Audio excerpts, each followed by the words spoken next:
Thanks for joining us today. I'm Gabe Garish, owner of Backwoods Pursuit, and today we're going to do a Nitecore Carbo 20,000 review. We're going to take a look at this ultralight, ultra compact power bank that is very portable and great for all kinds of activities, backpacking, traveling, those sorts of things.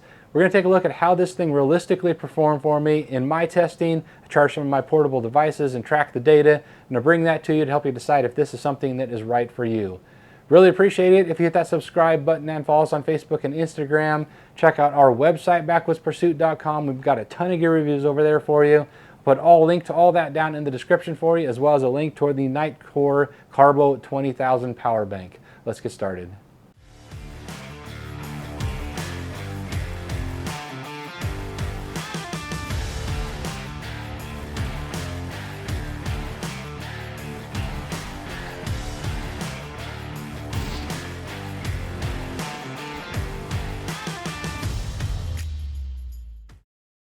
All right, to get started, let's take a look at some of these specs. This is really impressive in its specs. As you can tell, it's very small, particularly for a 20,000 milliamp battery power bank. Comes in at just 10.7 ounces, and size-wise, you can see this is the Biolite PD 80. This is also a 20,000 milliamp battery. It's very nice as well, but it's certainly not as compact. You can tell it's about half the size of the Nitecore Carbo 20,000. So if lightweight and compact is what you need, this is an excellent option. 10.7 ounces. This guy here is 16.5 ounces. So a lot lighter, a lot more compact. So if that is something you need, these are great options in that regard. Again, both 20,000 milliamps. Now compared to the Nitecore NB10K, this is a 10,000 milliamp battery. As you can see, quite a bit. Really, the main difference here is how much thinner the 20,000 or 10,000 is versus the 20,000. Very much a thinner, but otherwise the same form factor. So another thing to consider, that 10,000 is a great option if you need to go lightweight and really small form factor. Now, as far as dimensions, this is 4.8 inches in length, is all very small, and 2.3 inches in width, and just under an inch in thickness, 8.86 inches. Again, super compact as opposed to the Charge PD 80 here, the Biolite. This one is 6.7 inches in length. As you can see, much larger, 3.2 inches in width and an inch in thickness. So once again, it does a really good job of being lightweight and compact. Now, one of the differences here, one of the things that the Nitecore Carbo 20,000 offers you is both the USB-C and the USB-A outputs. You charge the device on the USB-A, that's an input or output, but you get the best performance out of the USB-C. You get 20 watts of output USB-C and 18 watts of output on the USB-A, so a little bit faster yet than the Biolite as well, which is very nice. It gives you a very fast charge.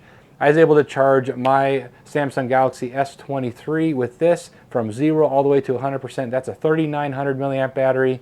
Able to charge that in about just over an hour and a quarter or so. So extremely fast and does a really good job, and that's through the USB-C output. Now, one downside to this is that you only have one of each. So you have a total of 2 outputs, whereas you've got 3 outputs here on the Biolite. So it's something that you are giving up because of that compactness, but it's just a matter of space here and what's available on the end. But you do still have 2 outputs, so you can realistically still charge 2 devices at the same time, which most of the time, if you're needing an ultralight style power bank, that is going to be plenty for you. So that's something that's unique and interesting. Another thing that they upgraded here on the Carbo 20,000 versus the NB10K here. NB10K had a power indicator here, but only 3 lights, which is a little bit frustrating. It's not that precise, 33% per light, of course. Whereas on the Carbo 20,000, they now have 4 lights. So if you have 4 lights there, you're 100% and then down to 75. So more precise, which is nice. And one very unique feature about this Carbo 20,000 and some of the others is if you hard press this power button, you're going to have a 5th light there, and that is going to be your trickle charge. That's going to allow you to charge some of the more sensitive devices, smaller devices with a small battery where you don't want that full 18 or 20 watts of charge power. So that's going to be useful on some of those smaller devices, which a lot of these power banks don't have that option. Hard press it again to turn that back off and go into a full power mode. So that's very unique and very useful if you have one of those devices that you need to charge.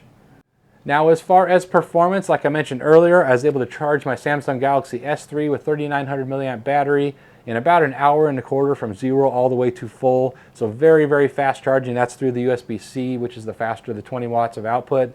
So very fast charging there, and I was able to charge my phone 3.5 times, or just over 3.5 times with this, which is pretty darn good. You're never going to get that full 20,000 milliamps. So if you have, say, a 5,000 milliamp battery, you're not going to get 4 charges out of that. That's not the way it works. But the realistic use for me here anyways, 20,000 milliamp battery, a 3,900 milliamp battery that I was charging, got 3.6 charges out of this. So still very, very good, and gives you a lot of battery life out of such a small and compact unit. Now, some of the pros and cons that I came away with after testing this. I really like, obviously, as I mentioned earlier, just how small and lightweight and compact this unit is. Excellent for your backpacking style, and when weight really matters, and even more so, this little guy here, just over 5 ounces, is incredible for how small and lightweight that is. But if you need a little more power, these are fantastic, and still a really small form factor. I like the rounded edges here very much. There's no sharp edges on here. And that carbon wrap there, it does a really good job in keeping the weight down. I wish I had an additional input or output here. That would be nice, but I'm willing to sacrifice that for the size and weight that you get with this. Again, just over 10.5 ounces for this 20,000 milliamp battery. I love the upgrade here with the 4 LED lights indicating what your battery life is. And then that trickle charge ability on that hard press is really, really nice. If you have a device that needs to be trickle charged, that's certainly a premium feature in a power bank that not all of them have. Excellent there. Now, the charge speeds on these were excellent, super fast, a little bit faster than some of the others we've tested out there at 20 watts and 18 watts. So really, really good there. Some of the cons, I mentioned this, the 2 ports, and really the only other one is that they are quite expensive for a power bank. But obviously it's a premium model and something you're getting a lot of premium features out of with that trickle charging and a little bit extra charge speed out of that. So that combined with the way that they build these to be super durable and super lightweight and compact. I haven't found anything that's lighter or compact than these out there yet. Haven't certainly checked them all out, but so far these are the lightest and the most compact that I've tried. So definitely an option for your backpacking outfits. So that is the Nitecore Carbo 20,000 Ultralight Ultra Compact Power Bank. These are great for your outdoor adventures, traveling, whatever your needs are. If size and weight is really a big deal and something you want to keep to a minimum, definitely check these out. I'll put a link to these down in the description so you can check them out for yourself. Thanks for watching here today, and we will see you next time.